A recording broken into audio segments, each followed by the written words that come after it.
Hi, my name is David House, and I'd like to welcome you to our all-new video series on U.S. history.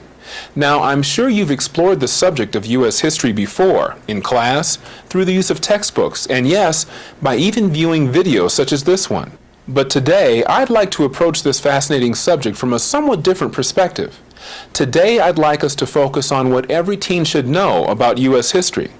By doing this, we'll be laying the foundation and providing you with the tools you need to explore this topic further, both in class and on your own. We'll begin by looking at a country vibrant, alive, and finally secure in its government. We'll study the addition of territories to the nation, and specifically look at the Northwest Territory and the Louisiana Purchase. Then we'll move on to review the wars in Europe and the War of 1812 and its consequences. After that, we'll explore a number of other important issues in U.S. history, including the Monroe Doctrine, the rise of sectionalism, and the concept of manifest destiny. Well, as you can see, there's a lot of ground to cover, so let's begin.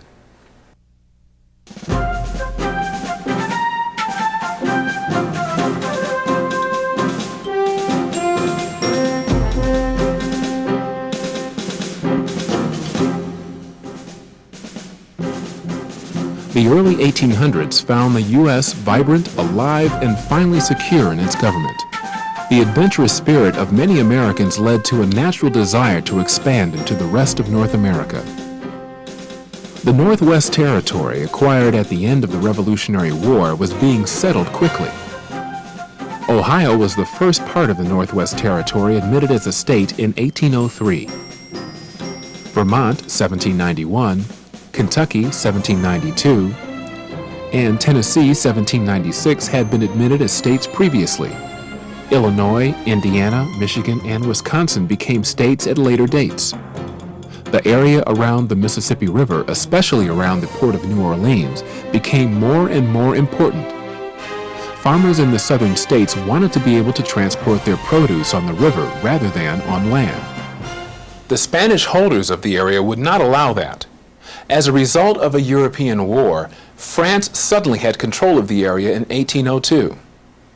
President Jefferson decided to open negotiations with Napoleon, the French leader, to buy the city of New Orleans. His ministers were told they could offer $10 million for New Orleans and as much land as possible to the east. To Jefferson's great surprise, Napoleon decided to sell the whole Louisiana region for only $15 million. The boundaries extended U.S. territory to the west to Santa Fe, New Mexico, and Pikes Peak in Colorado, and the north to approximately the current border of the U.S. The size of the U.S. doubled overnight, and the territory added was full of rich farmland. The Louisiana Purchase set the precedent for buying more territory to add to the United States, which has increased the country to its present size.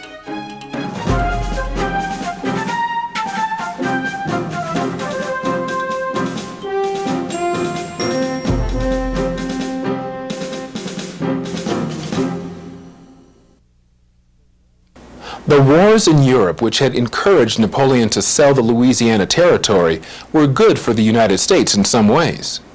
The United States maintained its neutral status and benefited from free trade. As the most important neutral trading country, the owners of trading ships and American businessmen could make large profits by trading necessary supplies to everyone in Europe. However, France and Britain set up blockades which also affected the U.S. Britain issued an order that all foreign ships must stop first at British ports before continuing to other European ports. The Americans often tried to get around these blockades. When they succeeded, the profits were high. When they did not, the British would take the ships away. That made the Americans angry. But they accepted this risk of trading with countries at war. What the Americans could not accept was when the British began to impress or enlist American sailors by force. The British boarded American ships and claimed that some of the men on board were deserters from the British Navy. To be fair to the British, some probably were deserters, and the British had the right to try to get them back.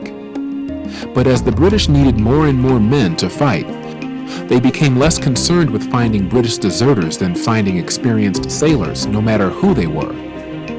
To prevent war, Jefferson prohibited American exports to other countries. He hoped the countries would need U.S. goods and would change their policies.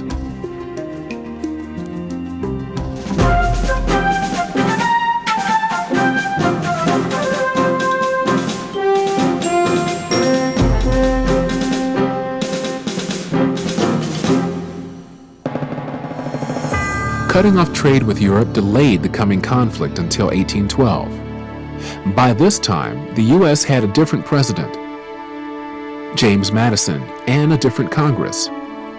Madison tried to keep the peace, but the Congress wanted to go to war against Britain and Spain. Continued problems with trade, evidence that Britain was supporting some Indian attacks on Americans in the West, and the desire to add Canada and Florida to the growing United States helped Madison decide to declare war against Britain in June of 1812. The Americans did not do as well fighting the war as they had hoped. They tried to invade and conquer Canada, but could not. However, they were able to fight off the British and regain control of the Great Lakes. The British sent some men up the Chesapeake Bay to Washington, D.C., the capital. The militia there was quickly overrun, and the British set fire to many of the public buildings, including the Capitol and the White House. From there, the British continued to the city of Baltimore, where they were finally driven back. While watching this battle, Francis Scott Key wrote The Star-Spangled Banner, which quickly became popular and is now the national anthem of the U.S.